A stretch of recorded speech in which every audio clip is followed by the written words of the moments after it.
You did get what you asked for, though, right? Three. He throws to the end zone. Davis 4-3 in the win. Oh, it's good. Crosby in on goal. Backhander. He scores. And good. 49ers win it. Hello, everybody. Welcome to the 12th episode of the Loki Sports Show. All the members of Loki Legion, thank you for stopping by. If you're not a member, make sure to subscribe. It's the easiest way you can join, and you can also follow me on my Linktree bios. I have a bunch of different social medias. You can follow me on there as well. So last week, I predicted in the divisional round there were 4 games, and I went a 4-4-4. That's kind of hard to say, actually. 4-4-4, 4-4-4. Anyways, I did predict all the winners correctly, so I'm pretty excited about that. The only thing is, I guess for the Cincinnati-Buffalo game, that one didn't go the way I thought it would, but I'll talk more about that when I get to that game. So the first game I have would be Jacksonville Jaguars versus the Kansas City Chiefs. I said the Jaguars would give the Chiefs an absolute fight for the lives, and they did. It was just kind of a weird game, really. There was a lot of miscommunications, a lot of drops, a lot of mistakes, especially by Jacksonville's younger wide receivers. The main play I can kind of say would really kind of exemplify that would be there was one play where it was like a deep kind of post route over the middle for Christian Kirk, and Trevor Lawrence threw an absolute missile toward him, and then it hit his hand, but Christian Kirk just absolutely dropped it. That's what it kind of means, that on the Jaguars side, a lot of them, they had opportunities, but they just made mistakes, couldn't really capture those opportunities. The Chiefs quarterback, Patrick Mahomes, missed a drive because he suffered a high ankle sprain when he got tackled by, I believe, Arden Key. But he would come back after the first half was over with. He still obviously was very hobbled, couldn't move around. Like, he tried to, whenever he'd hand off the ball and end around, he would be in invisible pain. So that's one thing Chiefs fans will have to be concerned about going forward. But even so, Chad Henne came in for a drive, and he had a 98-yard touchdown drive, and he did what he was supposed to do, especially as a backup quarterback. You can't really ask for much more. He was able to get points even when Mahomes was out of the game for a bit. But I'm not going to dwell on this game too much because really, no one really expected anything different. Everyone kind of knew the Chiefs had won. But main takeaways would be, if you're a Jaguar fan, this is what you kind of have to think about this. Would just be, it's a very young team. Trevor Lawrence was in his second year, his first real year, because all the Urban Meyer, that was just an absolute dumpster fire of a head coach with all the shit he was doing. A lot of bad things were happening on Jacksonville at that time. Just a lot of dysfunction. So this was his first year with Doug Peterson, a real NFL level coach, a coach that's not going to kick his players, not going to do anything, say anything stupid, be caught at Cincinnati clubs. He will be able to get the troopers kind of riled up, dialed in, all that kind of good stuff. And he was able to use his talent the way he did have to the maximum usage, which is a great sight to see. And you also have to realize, everyone thought they'd still suck. Like, even at one point, they were still 3-5. They were still looking really bad, but then they absolutely came back at the end. They're able to get a little bit of a spark going. They had a comeback win against the Cowboys, had a comeback win against the Titans, won their division, had another comeback against the Chargers, and then they won a playoff game in front of the home crowd. They lost to the Chiefs, but they're a juggernaut. They've been in the AFC Championship like 5 years in a row now. It's just stuff like that happens. They're a very young team, not to be proud of what they did so far. But moving on to the Chiefs sideline, their main thing is going to be about Mahomes, his injury. He's still injured, and a high ankle sprain is not going to go away in a week or so. It's not, he can kind of put some icy hot or massage it out. It's going to be there for a while. And people are saying that might keep him out of the game, but judging on how the 2020 divisional round went, with how he got injured that game, but then he came back just fine in the AFC Championship game, and he played through that. I think he'll play against Cincinnati, especially because we all kind of know Cincinnati's their kryptonite, so I'm pretty sure they're going to want to get Mahomes in there, even if he's not 100%. And speaking about that 2020 divisional round comparison, this game was really similar to that because the Jags and Browns were both teams that hadn't made the playoffs in a while. The Chiefs were rolling, then Mahomes gets hurt, but the other team couldn't really capitalize on it. Very similar games and very similar outcomes to how they went. But anyways, that was kind of what I had to say about that game. I'm going to be moving on to the New York Giants at the Philadelphia Eagles. Unfortunately for this game, it's another one of those kind of deals where it kind of went where everyone expected it to go, where the Philadelphia Eagles won. They won convincingly. They absolutely destroyed the Giants, dismantled them. None of the Giants wide receivers were able to get any separation. They were relatively contained Saquon Barkley in that run game. And they absolutely were destroying Daniel Jones. He had just nowhere to go. He couldn't really scramble. He was sacked 5 times in that game. And I think just for this game, it was just kind of one of those deals where the Giants were coming off obviously a big win against the Vikings, going on the road, but the Philadelphia Eagles, they knew what they're to expect, especially after watching last week's film.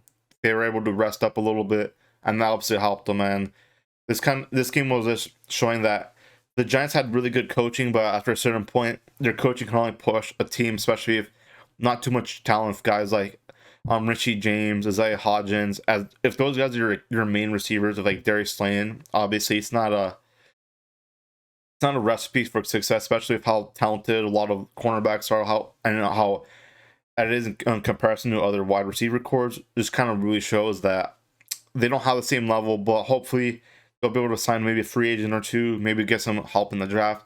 That's going to help them a lot as well.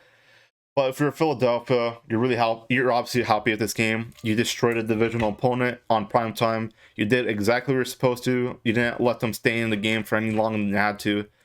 And the thing would be that they're a complete team, as I mentioned before, and they have a genuine shot at the championship. They still have to get past the 49ers, obviously, and then whoever wins between the Kansas City Chiefs and the Cincinnati Bengals. But even so, they're a very complete team. They have power on all sides of the trenches, offensive line, defensive line. They have a good linebacking core, pretty decent secondary, a very great wide receiver core, and Jalen Hurts is a very deadly quarterback, especially with how he can run, he can scramble, he can hit players deep. He really has improved a lot. So they're a very complete team. But for Giants, as I mentioned before, they did overperform this year. They had great coaching, which pushed them a lot farther than a lot of people thought they would. But if they cite more talent, especially on the receiving core, maybe a new tight end, wide receivers, if they're able to get maybe a couple more pieces on their defense as well, they obviously have a good defensive line, maybe some linebacker help, maybe another cornerback or defensive back or two. That's a legit team just because Daniel Jones has also played a lot better. And now that he's actually had a more stable offensive system without a coach or an offensive corner being fired like halfway through the season, I think it's going to help his development a lot more going in the future as well. But kind of moving on to the Cincinnati Bengals versus the Buffalo Bills game. This one have kind of a lot of points to make. So the first one would be Cincinnati absolutely just dominated this game. They had a really good run game. I was very surprised at that because I thought it would be a lot more of a passing attack, even with how the weather was. But the run game did really good. They had 172 yards in total off of 5 yards per carry. Joe Mixon himself had a little over 100 of those yards and 1 touchdown as well. Buffalo, once again, my main thing going into this game and my analysis last week was that they barely got past Miami team with a lot of backups, a lot of third string guys. That Miami team was on their last legs with not too much to play for, and they barely got past the Miami Dolphins. And they even needed the refs to kind of give them a really generous spot to ice that game. And my main thing was that Cincinnati was battle tested. They played against a really tough Ravens team, really good defense in there as well, especially for Roquan Smith in that mix. And Buffalo was struggling against, obviously I mentioned before, kind of a backup injury-riddled Miami team. And that really showed that because Cincinnati was able to get physical, they were missing some pieces on their offensive line, didn't matter. They're able to get any holes for Samaje Perine, Joe Mixon, whoever the running back was. They're always able to get them proper space, proper holes for them to run through.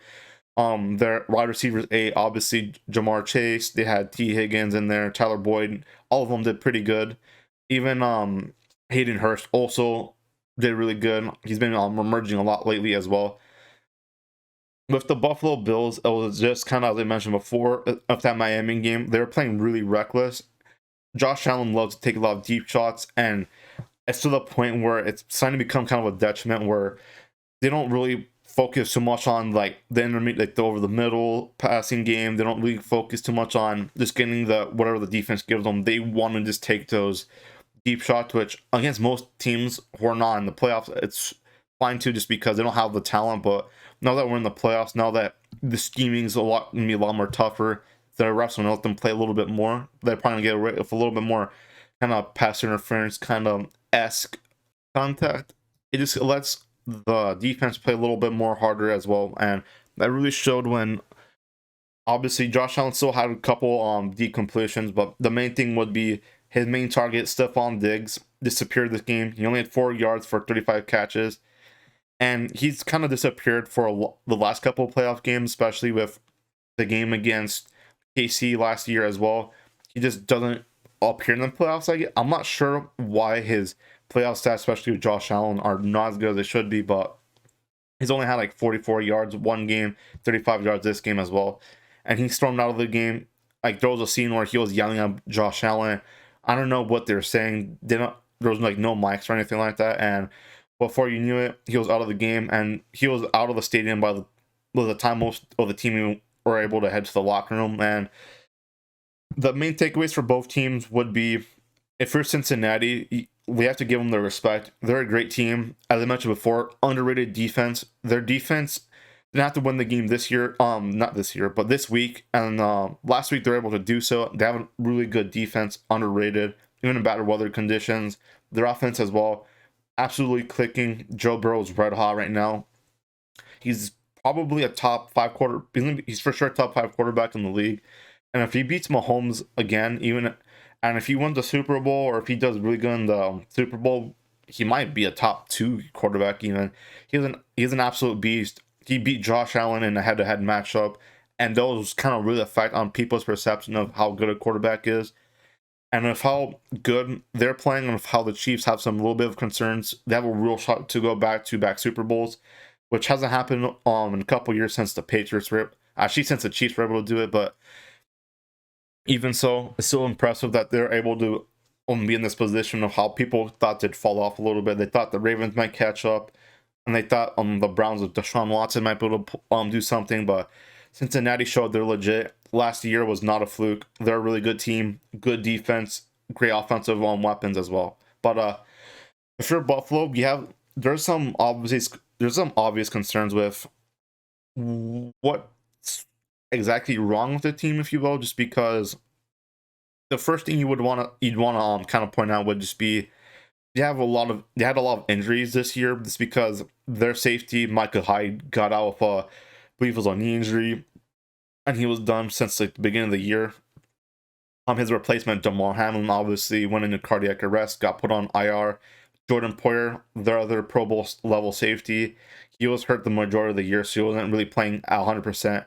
And their star free agent signing Von Miller also got hit with a torn ACL. So a lot of their defense, unfortunately, did get injured. And that is a big part of why they were not able to kind of go as far as people thought. Because if you look at a lot of the preseason picks, a lot of what people were saying, especially for the first couple of weeks, everyone thought the Buffalo Bills would make it out of the AFC. But unfortunately, that's just not how things kind of happened. Just because, as I mentioned before, injuries, but then a team like the Cincinnati Bengals were able to step up as well, and who knows what could have happened, just because obviously the game they had against the Bengals in the regular season got canceled due to what happened to Damar Hamlin. But if that game went on as normal, if Cincinnati takes that win, who really knows if people would still have picked Buffalo to win the Super Bowl? Who knows if that would have affected seeding, if that would have had to play in Cincinnati. And that just kind of changed the whole playoff landscape. And then,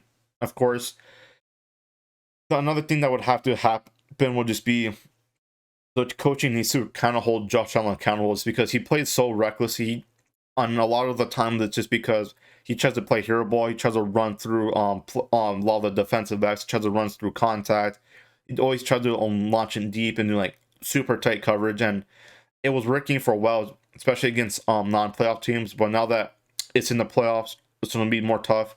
He was not able to kind of work that magic, unfortunately. And then kind of building off of that, they need to sort out their running game, because they're only able to get 3 yards per carry with their any other rushers that game against the Cincinnati Bengals. And Devin Singletary is all right, and James Cook is too. But if you can get like I'm not sure if they would want to draft another running back.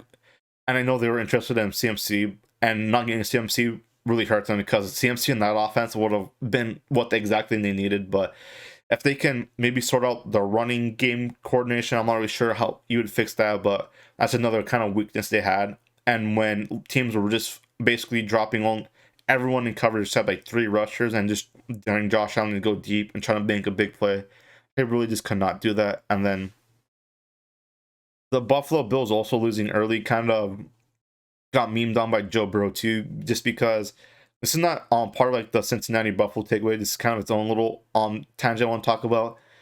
When a reporter was asking him what he thought about how the NFL just basically expected Kansas City to play Buffalo in the championship game, Joe Burrow just said, "You better send those refunds." And I think even the NFL thought the Buffalo Bills would go farther. They thought they'd at least make the AFC Championship game, especially with how they're already selling a bunch of tickets, a bunch of seats to the championship game in the neutral site, which would have been in Atlanta. But due to the fact that the Cincinnati Bengals were able to take out Buffalo, they would have to they had to go to Kansas City, win an Arrowhead, then they go to the Super Bowl, which would be the neutral site. There's something else I want to talk about before I move on to the next segment. Now we also have the Dallas Cowboys versus the San Francisco 49ers. And for this game, I'm not going to lie, it was mostly a stalemate. Both defenses absolutely came to play. The Dallas defense was really good. You got to give them a lot of credit. They played out of their mind for the majority of the game, and it was just crazy how it seemed like they never missed tackles. They kept the yards after catch really low from the 49er offense as well. However, the 49er defense also came to play as well.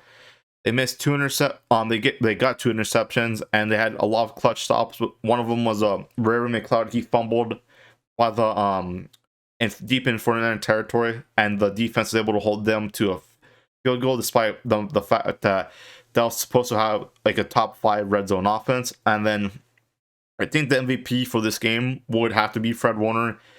He played like an absolute madman, and he was just everywhere. He played on coverage. Like there was a play where he was running stride to stride with CeeDee Lamb, and he was able to stop the run. He was able to go in the flats, have all those go down for little completions. He was absolutely everywhere. He was playing like possessed. He was on fire. He was not missing tackles. He was always able to help the defense make a lot of those clutch stops as I mentioned before. The main thing that came out of this game was at the end of the game, Dallas had one chance, 40 seconds left to score, and then when they were driving down the field, they had one of the worst play designs they've ever seen, where they used the running back Ezekiel Elliott as a center, and then when he snapped the ball, Dak Prescott threw a check down to Cavante Turpin, and then it absolutely got blown up. Dak Prescott got absolutely shredded in that play as well. And I just have no idea what they were doing because all their linemen were on the right side. I don't know if the play was supposed to go on the right side and they were just going to try to get blockers downfield and just try to lateral it. I have no idea what happened, and I'm not going to lie, no one really else does know either. But that's kind of how the game went. It was just really close, really gritty. It was a game I think that was really necessary for the 49ers. Especially because Brock Purdy hasn't played a defense like that. And there was a couple throws that were off, and then at the beginning of the game, he kept trying to roll left, trying to make something happen. But as the game went on, especially after halftime, he settled in. He was able to stay in the pocket, just kind of move around in the pocket a lot more.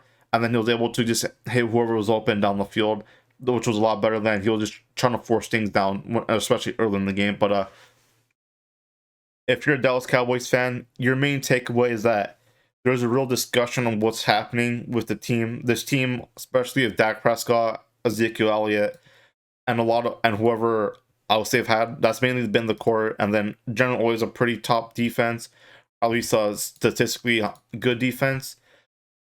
A lot of that might have to change just because Ezekiel Elliott alone is going to be a $60 million cap hit, and especially for a running back that's declined a lot and it's been aging. That's not really what you want to see. And then, as I mentioned before, these Dak Prescott Cowboys have come up short time and time in the playoffs again. Like, if you want to put in his perspective, Brock Purdy has made more NFC Championship games than Dak Prescott has, and he's been in the league for 7 years. So that's another way you might want to kind of put that in perspective. Dak Prescott has 2 career playoff wins. So does Brock Purdy, and Brock Purdy, as I mentioned before, has literally not even started 10 games. It just shows the Cowboys over and over and over. They've always underperformed. They have big expectations. They spend a lot of money. They're always sign free agents. They always try to make big trades. Nothing ever really works in their way, though. And this was just another example of what the main thing would have to be. If you're going to dismantle kind of the core, maybe move on from Dak, maybe cut Zeke, all that stuff, Mike McCarthy and Kellen Moore also just have to go as well. It's 2 years in a row now where they lost in literally almost nearly identical ways, where it was back-to-back years of where they lost on a weird play call and at the end of a game against the 49ers in the playoffs, where last year was obviously the wild card. This one was the divisional round. But the thing was, it just, how did, again, once, I don't know what the play call was this year, and last year, I don't know why they called a QB draw up the middle with like 10 seconds left. Their defense obviously has talent as well. That's one you want to consider. And great coaching, but Dan Quinn is also a top coaching candidate this cycle. A lot of teams say they want him, especially as a head coach. He's done a lot of great work with these the Dallas Cowboys defense. Javon Curse, good safety. Obviously, Micah Parsons, an absolute unit. Darren Armstrong, really good defensive tackle. He's really brought the best out of the whole Dallas Cowboys defense, and teams see that, and they obviously would want him on their team, especially as a head coach. And if they have to deal with Dan Quinnless defense that doesn't have the same amount of discipline and coverages and all that stuff, and they have to deal with Mike McCarthy and Kellen Moore having weird, questionable play call, especially at the end of games, this Cowboys defense, the whole team really is not going to go anywhere. And we've seen this time and time again where they haven't gone anywhere since the 90s. They haven't made the NFC Championship game since like 1996. So things have to change. And unfortunately, of how Jerry Jones managed his team, he's saying he doesn't want to bring changes. He doesn't want to fire Mike McCarthy, Kellen Moore, and who really knows if he'll if I want to say he'll go through with that, of course. But that's one thing you'd want to really consider with the Dallas Cowboys and the main takeaways. But if you are the San Francisco 49ers, it was a close game, and the thing you'd have to consider with this game, it would have to be that people don't want to give the 49ers credit for their win against a top 5 rushing defense, a really good defense, and normally was a really good offense. Obviously, that their offense didn't show up yesterday, but you have to give the 49ers props for beating a Dallas team that almost feels like they're built to beat the 49ers, because they have all the tools to stop with a crazy good, like a top 5 elite run defense, great pass rushers, especially with Micah Parsons. They have great discipline and coverage skills. They hardly let any of the big plays of Debo or George Kittle or anybody running after the catch. They were always able to be stopped the second they were contacted by any of the Dallas linebackers or defensive backs. And then they had an elite wide receiver who was always able to get separation, especially against the cover 2. A lot of the time, a lot of the zone defenses the 49ers were playing. And the 49ers were able to beat them, and that's a team that loves to do all the things I mentioned before, have kind of like a short play over the middle, and let your playmakers do the rest of the work. Let the running backs, especially a lot of the running holds a lot up by the offensive line. Let them do what they're supposed to do. That's what the 49ers game plan is, and the Cowboys have a defense to really stop that, and they were able to for a while, but then eventually San Francisco was able to get past that and able to tire them out. And then, of course, they're able to get a lot of big chunk plays at the end. And then, of course, their defense was able to hold the Dallas wide receiver core. And especially, they have a pretty good tight end, Donald Schultz, CD Lamb as well, a great wide receiver. I didn't really see Michael Gallup do too much as well. T.Y. Hill and 1 or 2 nice catches, but other than that, they were able to stop the passing attack as well. And so if you want to kind of consider all of those things, this was a great game just because eventually in the playoffs things are not going to be as easy as they were, especially against like a Seattle team, or going into the playoffs against especially like some bottom feeders like the Cardinals, for an example, as well. Eventually you're going to have to play a team like the Cowboys, right? Where almost feel like they're built to stop what you want to do, and then the fact they're able to get past that deserves a lot more credit than what people are saying, especially how kind of the media narratives are presenting the win. A lot of people are making it seem that only Dallas lost and that the 49ers didn't really do anything. They absolutely had clutch stop after clutch stop on defense. Their defense won the game. Their defense was able to stop them in the red zone multiple times. The defense blocked an extra point. Their defense was able to relatively do a good job against a mobile quarterback, which they struggled against all year, really, as well. So that's one thing you'd also want to give him credit for. And Brock Purdy, this is like his 9th start, I believe, or his 8th start.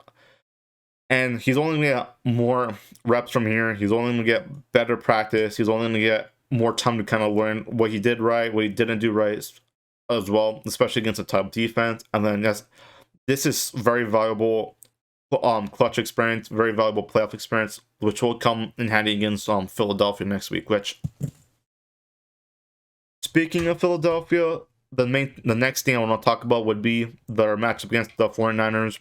And I think the 49ers win just because, as I mentioned before, they beat the Dallas Cowboys, who had a lot of tools to stop what they wanted to do. And the Cowboys and the Eagles are built very similar.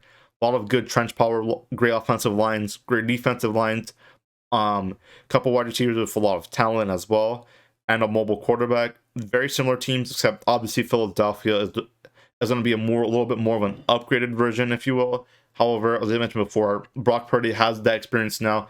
The whole coaching staff will have film to look back on, see what they can do on better as well. And that's why I think the 49ers will win. Kyle Shanahan has been a really good coach this year. He's been able to make a lot of adjustments, a lot of on the fly changes, and D'Amico Ryan, same thing with his defense as well. A few drives always look iffy, but once he's able to figure out what the other offensive game plan is, he's always able to lock it down, always able to have a great bend don't break kind of system. And I feel the main thing would have to be Philadelphia's main advantage would be that they have A.J. Brown and Devontae Smith as their wide receiver 1 and 2 respectively, but I feel due to our experience of having to cover another really talented wide receiver 1 and 2 duo with Lockett and Metcalf, that we should already have experience with being able to know how to contain the wide receiver 1, but not also put only one single coverage on the wide receiver 2, which lets them also go off. I think we have a lot more experience with that as well. And I don't think Philadelphia is as battle tested as the 49ers are, especially if Jalen Hurts is his first game back. Well, technically he played against the Giants in week 18, but that was a backup Giants team. They were able to play against a nowhere near as talented Giants team as the 49ers are. And then the 49ers had to play a top Washington defense almost 5 weeks ago. They played a really talented Dallas team with talent all over the field. They're able to, Brock Purdy didn't start, but obviously played this game. He was able to play against a really at the time, really talented Miami team with also Jalen Waddle and Tyreek Hill, which shows that we've been able to stop these talented wide receiver cores, even if some people want to criticize our secondary. We've been able to do it before, and I think they can do it again. And then one thing you want to consider is that Philadelphia has a pretty mediocre to bad run defense. I believe they're ranked in the 20 levels. So if you want to consider that, while we were not able to really run the ball until the very end against the Cowboys when they were tired out, if we're able to implement what the Washington Commanders did when their last not playoff matchup, but their last matchup against the Eagles, where that game was won by Taylor Heineke, by the way, against a fully healthy Eagles team, or relatively healthy Eagles team. But their main game plan was just run the ball with Antonio Gibson. So I believe, and their running backs. They also had I'm blanking on their name. Scary Terry as well as their wide receiver 1. Their main thing was run the ball. Do your have Taylor Heineke occasionally do a play action shot down deep field, of course. And I feel the Commanders obviously they don't have the same talent offense we do, and they're able to put that to perfection because You don't want Jalen Hurts, AJ Brown, Devontae Smith on the field, as kind of mentioned before. And if you can run the ball against kind of an iffy run defense, and you have Christian McCaffrey, you have Elijah Mitchell. If you want to run in with Deebo Samuel, you can as well. And then you can kind of use those play action shots, so you can hit George Kittle, you can hit Brandon Ayuk in stride, and even Jawan Jennings, which I saw a stat that showed that he struggled against wide receiver threes. And they're really good against 1 and 2s, but 3s, these kind of struggle. And Jawan Jennings has a really great stat that shows that most of the time he does get a catch, it's always for a first down or a touchdown. And he didn't have too much of an impact, obviously, last game, just because it was a really defensive game. But people forget Jawan Jennings still a very talented wide receiver 3. And I think he can really put in some work against the Philly defense, which people are not really giving him credit for. But that's why I think, obviously, I'm not discrediting the Philadelphia Eagles either. Very talented team all around. But I think San Francisco is obviously on fire. They're battle tested, and I think that will show against Philadelphia, where they're going to be just play physical and dominate the line of scrimmage. But kind of moving on from that, we have the AFC Championship game, which is now going to be the Cincinnati Bengals once again playing the Kansas City Chiefs, and I think Cincinnati wins this game. They're absolutely another team absolutely on fire. They lit up the Buffalo Bills. They showed them what's up. They beat their rivals in the Ravens as well. They're going in hot. Obviously the Chiefs, their quarterback Mahomes, he's going to be playing banged up with that ankle, so he's not going to be able to run around, move around, kind of pick up those extra yards he's always able to. And of course there's the fact that Joe Burrow is 3-0 against the Chiefs, and 2 of those wins were on the road. I'll say one of those wins both of those wins are on the road, so that's another thing you'd want to consider as well. Joe Burrow has played against the Chiefs on the road. He's beat them in critical situations with division on the line, with obviously the AFC Championship last year on the line as well. And so he's had experience with the Arrowhead crowd. He's used to it at this point, or maybe not used to it, but he knows what to expect going forward with that. And I think Cincinnati will take care of business and go to back-to-back Super Bowls as well. But kind of moving on from the NFL, just because there's not as much games obviously to talk about, just because now we're in the conference finals, so not as much to talk about there. There's going to be more to talk about drafts and all that stuff. I'm going to save that until the offseason, of course. But there's some things with the NBA, once again, I want to talk about. And this morning when I woke up, there was a pretty big trade that happened. Not big per se, but it was a pretty notable trade that happened. Rui Hachimura, which was the Washington Wizards Japanese forward, got traded to the Los Angeles Lakers. The full trade compensation was 3 second-round picks, including a Chicago pick, the Los Angeles Lakers pick, and whatever was lower between the Wizards and the Lakers. So basically, which one is worse, that's the one the Wizards will take. And their guard, Kendrick Nunn. My main takeaway would be good trade for the Lakers. As Kendrick Nunn hasn't been playing really good. He's not been able to kind of find his stride on this Lakers squad, which has a lot of guards, Dennis Schroeder, Russell Westbrook. Obviously, Kendrick Nunn was part of that rotation as well. They have a little bit of a smaller lineup, and having Rui Hachimura, which is obviously a wing, who can play either on the 3 or the 4 big, which is really big for their wing depth of the Lakers as well, especially with no Anthony Davis right now. And the other thing which helps the wing depth is that Rui Hachimura has a 7-foot wingspan and 6'8", really helps with the size on the Lakers as well. And of course, another reason why they traded for him is because he's a 40% catch and shoot player, who averages 35% on threes in his career. And the Lakers, I think everyone knows at this point, they desperately need floor spacing. A lot of times they have to play like a small lineup, as I mentioned before, like a Patrick Beverly, a Dennis Schroeder. They have to play with like a Kendrick Nunn, and then maybe like almost 3, sometimes even 4 kind of point guards kind of lineup, which, and none of those guys can even shoot as well. So it's not like a small ball lineup where everyone just shoots threes. It's a small ball lineup that's relying on their defense, and then they have to play a really good big man, especially with no AD. That really just comes to bite them back. And then having that size is obviously a big boon for the Lakers. But for the Washington Wizards side of things, they do get decent compensation back for a player they don't really start or utilize too much. But I just don't know exactly what their plan is because the Wizards are a really hard team to figure out. They don't have a clear plan. They're not like a outright bad team like a Spurs, Magic, Rockets kind of team where you have younger guys, they're letting them play, letting them develop, and they're hoping they can get a good pick in the draft. Obviously, then they'll be able to develop him, and then they'll be able to go on a playoff run with a homegrown team. But they're not that. They're not tanking. They're not trying to do that. But at the same time, they're not like a Bucks team, Celtics, Sixers, like a Nuggets, where they're winning now. They're winning games. They're trying to get good playoff seeding. They're trying to make deep runs. They obviously have superstars on their team, MVP candidates. They don't have that because their best player is Bradley Beal, and Bradley Beal's a really kind of a weird kind of player to. He's a really weird player to kind of rate just because he's really good at scoring, but then sometimes he's injury prone.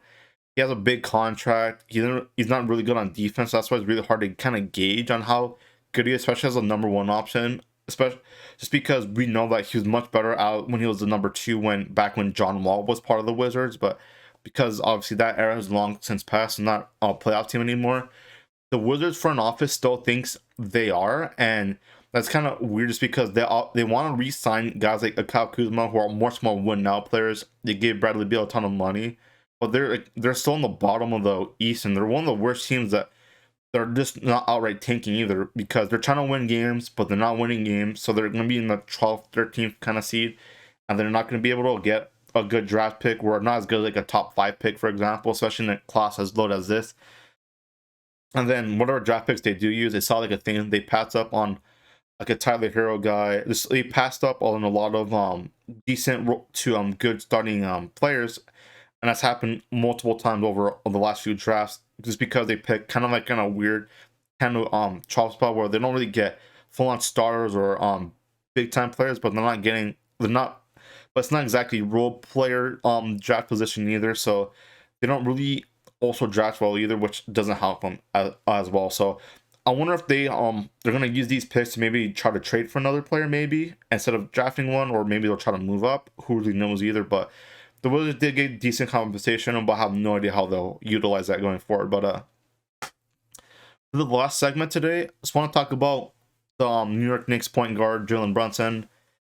He's having a pretty good season, and I'm surprised not much more people are talking about it just because whenever the Knicks do anything bad, good, mediocre, it just feels like it's always getting talked about just because obviously there's a lot of big sports figures who are Knicks fans, and the Knicks are New York, the biggest city in the United States, so obviously they get a lot more coverage. But Jalen Brunson kind of gone under the radar. I'm not sure why. He normally plays 34 minutes a game. He gets 22.5 points per game off of 47% field goal percentage. Shoots almost 41% from three, which is really good. 3.5 rebounds per game. Obviously, the smaller guard, so nothing really too crazy there. Just 6.3 assists per game and a steal per game. He's a legit all-star candidate, and he's been the first, like, at least all-star caliber New York Knicks point guard since Mark Jackson was playing for them, which that's been a while now. So the main thing that's really surprising for me is that Jalen Brunson has lived up to the big little over $100 million contract. Is because I remember when he signed that contract, everyone was kind of thinking, oh, why did they pay that much money for Jalen Brunson? He's never had like a really good year. He had a really good playoff run, especially against the Jazz. He just lit up the Jazz.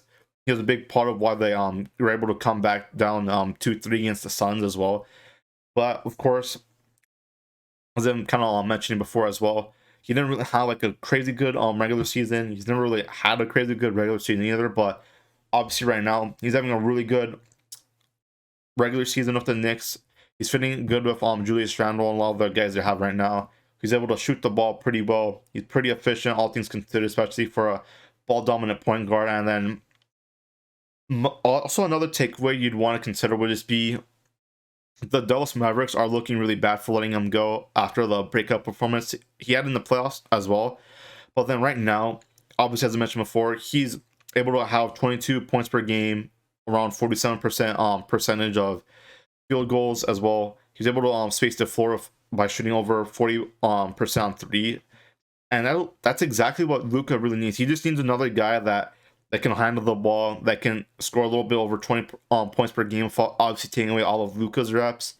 He also is able to space the floor, so he always has a guy to kind of kick it out to. And if Luka Doncic had him, I think the Mavericks would really be a lot better roster, because everyone knows Luka really does not have that much help. That's the reason why he has to average almost like the 30-point triple double just for the Mavericks to win most games, because other than maybe like Christian Wood, he doesn't really have, or Dorian Finney-Smith, he doesn't have like another guy that can really obviously score at a relatively comfortable level and kind of take off some of the load off Luka, because a lot of the times Luka is always going crazy. He's having a great first half.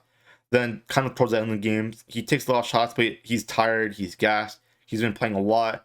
And then he's kind of he's never able to kind of I'm not saying he's not clutch, but a lot of the time, if he does lose games, especially taking a lot of shots late in the game, it's because he's tired from having to literally just carry the Mavericks so much. And then if they had a second ball handler and a wingman like a Jalen Brunson kind of guy, that would help him a lot, take off the load offensively, and just help him stabilize a little bit, give him some rest as well. And then so that every time he's not on the floor, the Mavericks are not absolutely just giving up a lot of momentum to their team. But anyways, that's kind of all I have for you guys today. I just want to kind of put this video out, obviously recap the next day after all the crazy stuff in the divisional round happened. Really excited to see the championship games. Pretty excited to see how the NBA kind of continues to develop. I want to see if that rumor, if there's going to be a boring trade deadline come to fruition or not. We'll have to see about that, because I know a lot of moves are going to happen in a couple of weeks or so, more towards the February deadline. But anyways, thank you guys for watching. And if you came this far, make sure to like and subscribe as well. It's free, doesn't hurt you, and helps me a lot as well to help grow this channel and make better content for you guys. Anyways, I'll talk to you guys later.